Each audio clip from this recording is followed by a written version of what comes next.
What's up, everybody? My name is Anthony Irvin. You beat yourself? Yeah. CB myself. Yeah. Okay. I'm Jim Green. Don't even need a hit of traffic light. Okay, good. Welcome to One set. What's up, everybody? Welcome back to another episode of the One Set Podcast. My name is Anthony Irvin, and my co-host Jim Green is away this week and will be away next week. He is doing some major testing for his schooling, so we wish him all the luck. So I'll be doing some solo stuff. Might get a guest either next week. We'll see. But we wish Jim all the best. I know he's been killing it at school, so he's going through some major studying right now, so that's his main focus. And like I said, he's always been there when I had my hiatus about 2 years ago at this point. So definitely owe him. Not a problem. We're going to keep this train going. Got some things to talk about. We're going to talk mainly the recap of the wildcard weekend and just talk about this Eagles game a little bit. First off, I got to say that, I'm not too surprised with it, but I'm still bummed that, they got knocked out of the first round. I know we were all kind of, in a 50-50, hey, this can either be one of two ways. They're going to show up and be ready in the playoffs and just, we're going to okay, this is the Eagles that we know and they're ready. We're going to, be starting to contemplate Super Bowl talk, or the other hand, that they're just going to be playing the same way that they have been. They have a few good first drives. They have a good first half, and then they just fall apart in the second half, which unfortunately that's what they did. Got to give it up to the San Francisco 49ers, who were basically at their last limb with their own line and their defense. Just, they were able to pick us apart. And, we had nothing to come back at them with. And our players didn't really have anything to say for it. But I'll get more into it as we get to that game. We started off with the Rams and the Panthers. I, was saying that, the Rams were probably going to, take this away. I thought it was going to be a sure, not necessarily a blowout, but I thought it was probably going to be a 2-score win for them. But, the Panthers stayed in there. I thought the Panthers were going to win in those last 5 to 8 minutes. I really thought that they were going to pull it out, and it was going to be, probably one of the biggest upsets of the weekend. But Rams still, showed that they had more experience and they pulled it out. I do think that they're probably going to have some trouble when they go into Chicago to face the Bears next week, or this coming weekend. I think it's going to be pretty tough, but we'll see. We had the next game being the Packers and the Bears, which I was rooting for Aaron Rodgers and to hopefully beat out the Bears, and then hopefully coming into our Eagles game that we would have to either be facing the Rams or the Packers, depending. I was hoping the Bears get knocked out. We get the second seed. It, gives us a little bit more advantage, but the Bears were able to come back and really, just show them that they really are one of the top teams this year. Again, the first 3 games of this wildcard weekend, it really came down to that fourth quarter. And even I'll say the Eagles game came down to that fourth quarter. So the first 4 games were very entertaining on my part. I do got to say that, there was just a lot that, not many lead changes too much in those first 4 games, but it just all came down to who wanted it more at the last, minutes of that fourth quarter.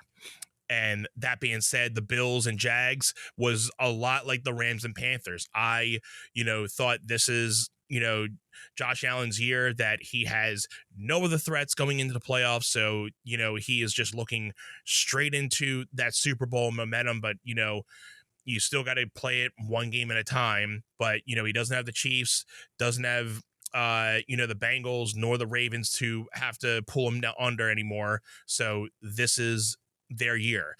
And, again, the Jags came out with a lot of intensity. Again, I thought, Josh Allen was probably going to be, getting knocked out in this first round and, just have another Josh Allen type of moment. But they pulled it out. They got the win. So Josh Allen is, going in, and Josh Allen and the Bills are going into next week, and they face the Broncos or at the Broncos Stadium. So I gotta say, out of these teams right now, since our Eagles are not in it at this point, I'm probably going to be rooting for Josh Allen to hopefully get into the Super Bowl. We were saying last week, I'm rooting for Josh Allen, so hopefully this is his year. I know he's been having a lot of crazy trials and tribulations with trying to get to the Super Bowl, so hopefully this is his year. 49ers and Eagles. I know I've already talked a little bit about it, but let's go into a little bit of retrospect because the Eagles are our team that we talk about the most. Again, I'll reiterate that this year was a lot of ups and downs. And, our first 4 games, we went again 2-2, and we were, looking at it as the fact that, okay, we're either going to be seeing, another 2-2 start, and then we go on a winning streak and we figure it out like last year, or this is going to turn into something where we are just hanging on by a thread every game and we're just winning by a hair, and eventually one of those weeks, like it happened, one of those weeks we get an L, and hopefully that just lights a fire on us to be like, okay, we got to start getting this offense together, getting our team together. And the defense really improved over, the season.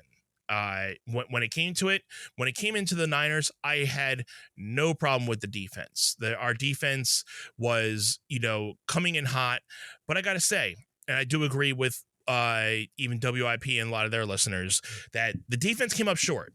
They let a lot of big plays go.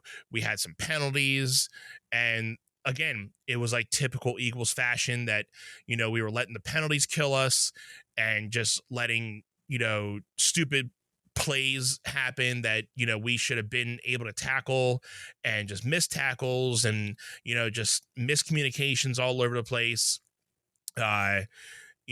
Even when Kittle got injured during the second quarter, mind you, it was tough to watch, because if you watch that replay, you can just see his Achilles just pop. Oh my man, it just reminded me of Kobe's Achilles injury. I hope Kittle's going to be okay. I know that is a very long recovery for that type of injury, so not even sure if he might even be ready for next season with that.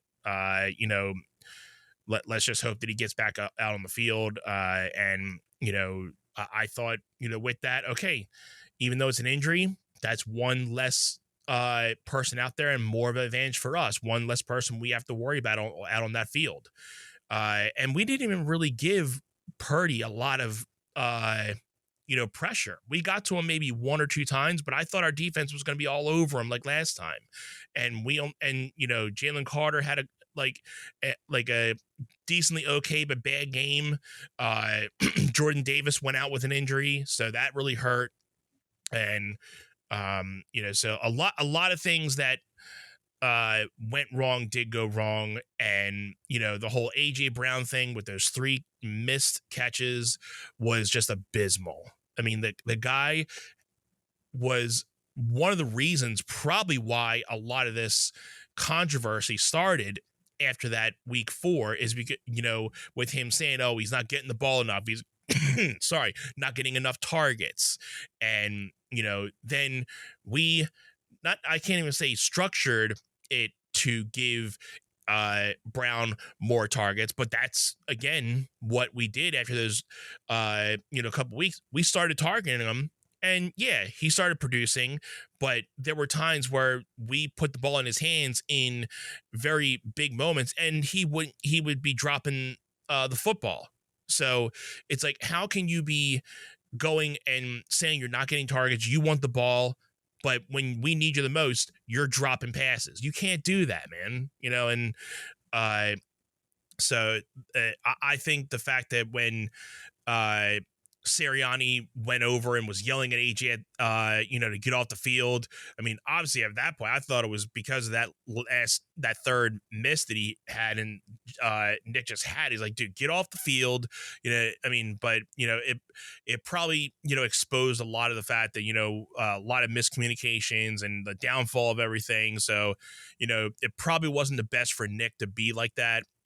Knowing that cameras are all over you guys, I think we all know that Nick Sirianni is another type of dude. But again, I think he is on the right team for to be like that. I don't think with his I can't even really say temper. He doesn't really have a temper, but his outgoingness to react any way he wants. I don't think that would fly with a lot of other teams. That just fits in with the Philly type of thing. Like we just say what's on our mind most of the time. But I just think that was probably unprofessional of him to be probably that ecstatic in the game. But again, certain things happen. A lot of things weren't going right, so there was probably a lot of different emotions going on. So it happens, and even I was surprised to see AJ firing back. But again, somebody's getting up in your face. As a man, you ain't gonna let somebody get up in your face. So rightfully so, AJ had every right to go back at him. But I think that just took the whole momentum out of AJ for the rest of the game. And I personally think for Jalen, I personally don't think he had I don't think he had a perfect game. I think he had a good game. There were times where, he probably could have made a better decision. Obviously that last play, throwing it into almost triple coverage, was probably the worst thing you could have done. And I'm not sure if that's just something, nobody's open. So why throw it into triple coverage? There was a lot of times where he could have, had there was one, play where, he almost threw it and almost had a pick six, and that would have definitely ruined the rest of the game. But, it was a rough loss. So there's definitely going to be some changes. And as of today, I'm filming this on a Tuesday. So Kevin Patullo has officially been, removed as the offensive coach. And I'm saying removed. I'm not necessarily saying fired, even though if people want to say fired, go ahead. But I think the right thing for what they're trying to say is they're making the decision to remove him as the offensive coach, because it seems like they'll still keep him around, but he's not going to be the offensive coach. It seems like obviously he probably wants to either go elsewhere as a coach or find out if he can get a head coach or another offensive coach spot somewhere else. But, if he doesn't, it seems like he still, has, the okay to stay in Philly. But, I do got to say that we have to go back to, we can't do this conservative play calling stuff anymore. It did not work this year because Jalen is, say what you say. He comes, and again, I'm going to say he comes up in big games, even though he didn't come up the way we needed to in this one. But I just think when, it wasn't all Jalen's fault though. When your drives aren't coming and when your kicker is not kicking and missing field goals, that's not going to fly either. So I think Jalen, again, he's going to be dealing with another offensive coach. So hopefully they take the time to really make a good decision on this next offensive coach that's going to take them and really align the team with their goals and get us to where we need to be, because this was a big almost 180 from what we were last year. But my thing with that offense, yeah, we were banged up. Definitely didn't look like it was last year, but I think that Super Bowl year, our offense sacrificed a lot to get us there. And it basically tore them apart physically to the point where we couldn't really recover for this year as much. The fact, you go all the way to a Super Bowl, you pretty much have a shortened time before you get back into the next season. You don't get that much recovery time. So I feel we had a lot of people that were, not necessarily living with, injuries from the past season, but, there probably were times where, they were still physically, from recovering from that postseason and the year that we had. They from the tush pushes, the amount of time being on there and the amount of sacrifices. Hey, the sacrifices worked out, but I think they paid the ultimate price that it wasn't like it was this year, and you can definitely tell. So we need to either reevaluate the O-line to build it back up. And, there's some defensive help that we need to, and we need to pay some people on defense now. I mean, we locked up the whole O-line, so we got to lock up some people on defense. I think Coop and Blankenship are probably looking to get paid. We got to pay Carter. We got to pay Davis. So there's a lot that we have to really consider. And there's a lot of free agents that are, probably not even going to be on the team. So, this team might be broken up in another big way this off season. So it'll be interesting of how we do in the draft as well. It's tough when you see something like this go down, because everybody had the expectation of, we're going, trying to repeat, but it's very hard to repeat in the NFL. I think everybody knows that, but I think we just had high expectations just of off how we looked last year. And, we were pretty much like, just do everything you did last year and do it again this year. Everybody had big expectations for Barkley. And, I went into the season saying, you're not going to get another 2,000-yard season from Barkley. I think he did reach 1,000, which is, good, but we definitely didn't see the breakout star that was Barkley last year. But I think it was the fact that there were so many teams that knew we were such heavily relying on Barkley, and that was their focal point. Okay, you take out Barkley, then you're leaving Jalen to have to force himself to have to throw. And I think Jalen knew that.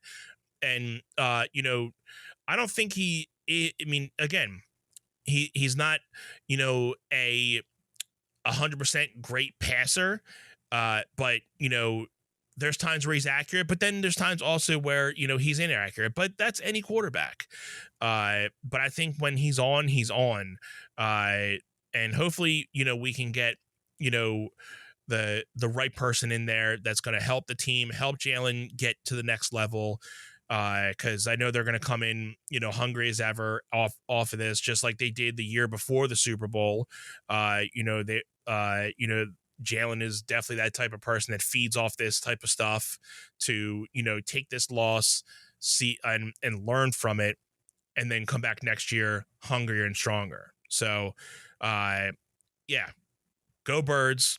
Not going to be a guy that's like, I'm done with them, blah, blah, blah. Everybody has their time. It's like the Sixers, they're having a year where it's like one of those times like, okay, this is either Joel's time where he needs to prove it or he's done. He's doing pretty good right now. He's been on a pretty good streak. I'll give him that. But we'll see if this is going to, lead him into the postseason and the playoffs and see how he does. We'll see. I mean, I'm glad to see that he's, being consistent with games and not playing one or two games and then taking a game off, and that at least he's, back to a regular, like playing every night. So hopefully something clicked, but I gotta say Maxey and VJ are just a baller of a duo, and they're going to do good things. So, back to the wildcard weekend. I didn't get to see much of the Patriots and the Chargers, but this was our first one that was kind of like a landslide a little bit, 16-3. So Patriots are definitely doing something this year. They're really going off of a banger of a thing right now. So they are going to be facing the Texans next week. And the Texans are going to be going to the Patriots Stadium. So with that, in that Steelers game on Monday night, again, I was really hoping Steelers were going to pull it off, but the Texans defense ate them up. It was insane, 30-6. And we might have probably seen Aaron Rodgers' last football game. I mean, personally, I think he probably should have retired as a Packer myself, but that was his decision to come back to the Jets, the Steelers, and I think he played for another one before that, but I think it was another. I'm not sure right now, but yeah, it was his decision to come back and play for a couple years. But I think we might have probably seen the last of Aaron Rodgers, and another great career for him. Definitely a Hall of Famer eventually down the line. So, we saw the Steelers head coach that he's stepping down from his position. So, Steelers will be looking for another head coach next season. So, already there's a lot of different head coaches, offensive coaches that are, teams that are looking for coaches, offensive coaches. So, Eagles are going to be, doing this for the next couple months, and I just hope they pick the right person. Back to a little bit more with the Texans. The defense looked stellar. Even my dad was saying, because what Jim was reiterating last week, the fact that the Steelers haven't lost a Monday night football game in a while. I'll have to check that if that was exactly what he's saying, but he was saying about the Steelers and playing on Monday nights that they're usually mostly winning on Monday nights. But that Texans defense, my dad was saying, that defense the Texans have is one to watch out for. And, by that score, it definitely took them right out, The quarterback had a couple mishaps, which I thought, the Steelers needed to, just like the Eagles. We had, two of those turnovers, but they didn't convert the points. You got to convert the points in that situation, especially in a playoff game. Yeah, I mean, you got to convert those. No question about that when you're playing in a do or die situation type of game. So, congrats to the Texans, the Patriots, the 49ers, Bills, the Bears, and the Rams for all winning this weekend. So looks like next week, Saturday and Sunday, we are going to be getting the Bills versus the Broncos at 4:30, and then the 49ers and the Seahawks at 8 p.m. Then Sunday, we will be doing the Texans and Patriots at 3 p.m. and the Rams and Bears at 6:30. So I will most likely be watching 3 out of 4 of these games. I'm going to be going out to a show on Sunday night, a little date night with the wife. So if you guys know of the band State Champs, they're a pop punk band from I believe London. So they don't really come to the US as often, but they're doing a headlining tour right now with a couple bands. So we're pretty stoked to see them.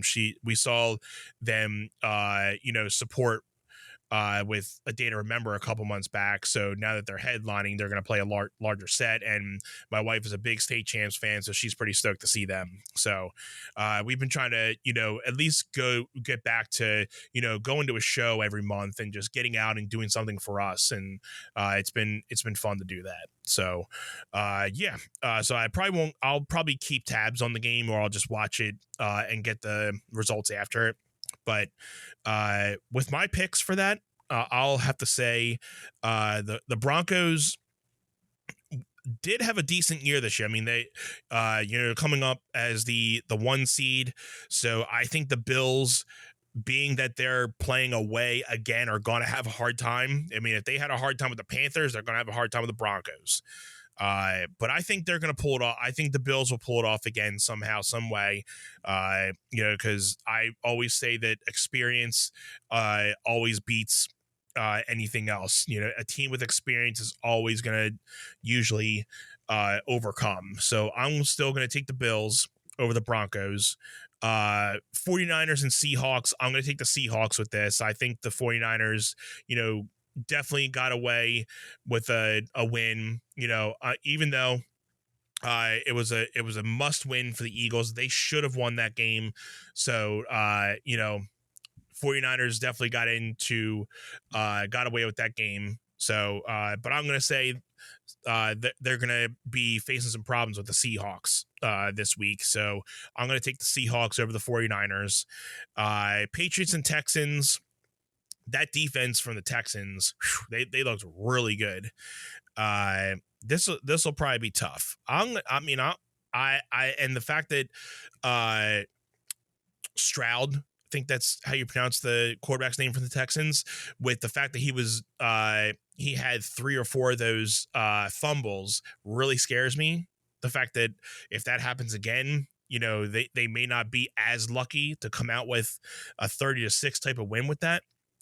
But you know what? Things like that don't always happen twice.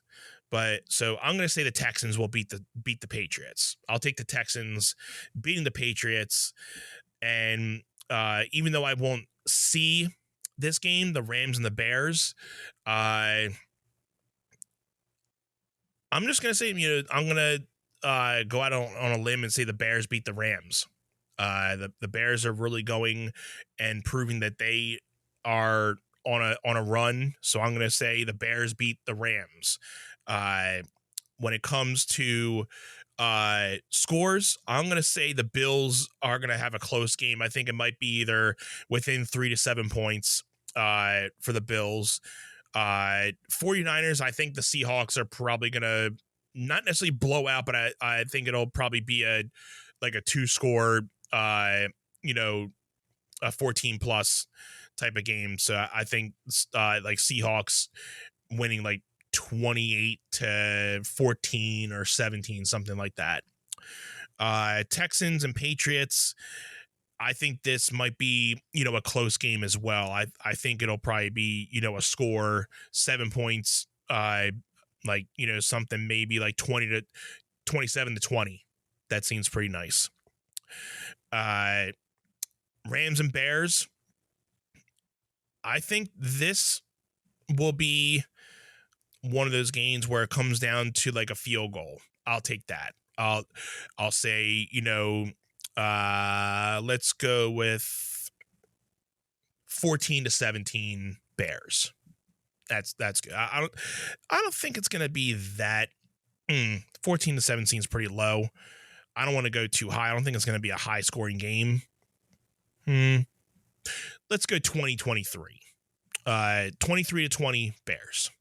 Let's lock that in. Yeah. So, looking forward to the divisional round this weekend.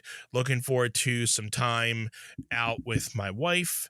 They're, speaking before we get out of here, just had to, put this out there with my new job. Today, I, ran one of my first experiments at the job. So, I'm definitely getting my feet wet with being able to feel comfortable by myself in the lab. So, and the fact that trying to have them trust me more. So it felt good to really, be back in a lab setting and not have something that's really structured to getting it done within that day. Then you go back the next day, do the same thing and get it all done. Today I ran all my samples and I'll do all my calculations tomorrow. So at least there wasn't any pressure, okay, I got to get this all done today. So it was nice to be back in a free form type of setting and not to be gowned up and so stricken, to be in a environment of okay, don't touch this, don't make any sudden sharp movements, and we have to call out because this didn't go wrong. They had to do it. So the marketing schedule and the marketing scheme was very, very stressful. But I liked it, but I don't think it was for me. So I'm glad I had the experience, and at least it showed me that, maybe later on down in life, I would like to go back to it, but I just don't think I don't think it fits my lifestyle right now, especially if there's like a type of 11-12 hour schedule. I definitely can't do that. Maybe if it was like an 8 hour type thing, 8 to 10 hours, even, maybe it'll be a little better, but yeah, glad the new job's working out and, starting to feel more comfortable. Yeah. I hope everybody is enjoying and kicking their New Year's off really well. I also started to really take my health into consideration over the last, just about 2 months already. And I'm already down 10 to 12 pounds. So I'm feeling really good. I think over this last couple of months, over the last year, it seemed I definitely packed on a little bit of pounds. Stepped on the scale one day and I'm like, okay, this is it. I gotta get this stuff in check. So I'm happy to know that I'm really like digging in and dialed in to really start getting this weight off, because I'm gonna be 40 this year. So my motivation is I don't want to be a fat guy in my 40s. I want to try to start getting in shape, especially because I have kids. I don't want to be that 40, 45 going in my 50s and not being able to, be active to play. I mean, I can still play with my kids right now, but I don't want to eventually just start deteriorating as I'm getting older and not being able to be like, God, like I can only play for a few minutes, then I got to sit down and all that. Like I want to get my health back in order and, be able to just do it for my kids, do it for myself, and, just know that I can do it. There's times where I've, slim down, but then you do a diet, then you're so much dieted down that you just eat everything back, you diet down again, you eat everything back. But this time I'm motivated to just get it down and just try to maintain it and just stay there. So yeah. And if anybody is in that type of situation now where they're trying to do a life change, I'll give you the same example what I just did. My first thing was to start January 1st. I stepped on that scale before Christmas and I'm like, I got to start this now. So if you're one of those people that say, I'll wait until this moment, don't do it. Start it today. Start it tomorrow. If it's in your time today, tomorrow, get it done. There's no point of waiting, because that's time that you're wasting. So whether it be, a lifestyle change, a job, or a career that you want, start making those moves now. So a little motivation for you guys to, go off for the rest of the week. So thank you guys. I think next week we will be breaking down, I believe there is a Saturday night main event for next week. So maybe we'll do a reaction show for that. We'll look over the card for that. If not, there, maybe we'll talk a little wrestling in general, because we are coming up to our road to WrestleMania. So make sure you guys are following us on our socials at One Set Pod, Facebook, TikTok, Instagram, and right here on YouTube. Make sure you click that notification bell to make sure you're notified when we go live every Friday. And make sure you guys are hanging out with us outside of our episodes at the One Set Fam Facebook group. That's the number One Set Facebook group, One Set Fam Facebook group, actually. So it's the number One Set Fam Facebook group. It's right in our description. The link's right there. So go hang out with us. We'll be talking a lot of wrestling soon, and we want everybody to be hanging out, talking with us, talking some wrestling. We got some cool ideas that are in the works for this series this year, and we're looking to have a little bit of fun. So thank you guys all again. We'll see y'all next week. Again, my name is Anthony, and this has been One Set.